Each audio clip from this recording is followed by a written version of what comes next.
దేవుడు చేసినటువంటి కుటుంబ వ్యవస్థకు మనిషి చేసినటువంటి కార్పొరేట్ వ్యవస్థ సరిపోదు. దాన్ని అసలు మనం కంపేర్ చేయకూడదు. దేవుడు చేసిన కుటుంబ వ్యవస్థలో సమానత్వం ఉంది. స్త్రీ పురుషులు ఇరువురు సమానమే.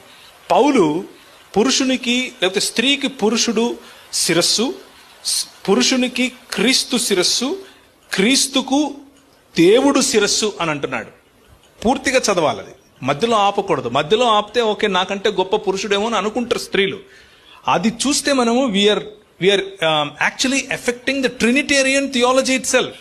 మనం నమ్మే దేవుడు అయినటువంటి త్రియేక దేవుడినే మనం నమ్మకుండా పోతాం. ఎందుకు అని అంటే when God is the head of Christ, are we saying Christ is lesser God to father? No, we are not saying that. That is not what we are saying. We are saying they are equal, co-equal and co-eternal. But the roles they have distributed, వాళ్ళు ఏ పాత్రలను అయితే ఎంచుకున్నారో అవి వేరు.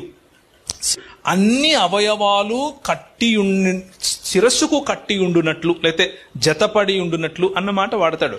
So శిరస్సు అన్నది basic గా అందరినీ కలుపుకునేటటువంటి point, common point అన్న అర్థం వచ్చే విధంగా అక్కడ రాశాడు. So man is the head of the house అని అంటే, హెడ్ ఆఫ్ ఎ ఉమెన్ అంటే దానికి అర్థం ఉమెన్ కంటే గొప్పవాడు మనిషి అని కాదు, పురుషుడు అని కాదు. పురుషుడు కుటుంబాన్ని ఒక చోటికి కట్టుకునేవాడు. కుటుంబాన్ని, రెండు కుటుంబాలను, తన తల్లిదండ్రుల కుటుంబాన్ని, మీ కుటుంబాన్ని కూడా, అంటే భార్య యొక్క కుటుంబాన్ని కూడా కలుపుకోగలిగినటువంటి కేంద్ర బిందువు అయిన వాడు. అది ఆయనకి ఇవ్వబడినటువంటి బాధ్యత. అంత మాత్రమే కాదు, పోషించాల్సినటువంటి బాధ్యత. అంత మాత్రమే కాదు, నియంత్రించాల్సినటువంటి బాధ్యత. అంత మాత్రమే కాదు, ఈ పనులన్నింటిలో కూడా స్త్రీ నుండి సమభాగీదారి లేదా సాటి అయిన సహాయాన్ని తీసుకునే బాధ్యత కూడా ఇతనిదే. సో పురుషుడికి ఆ బాధ్యత ఇవ్వబడింది.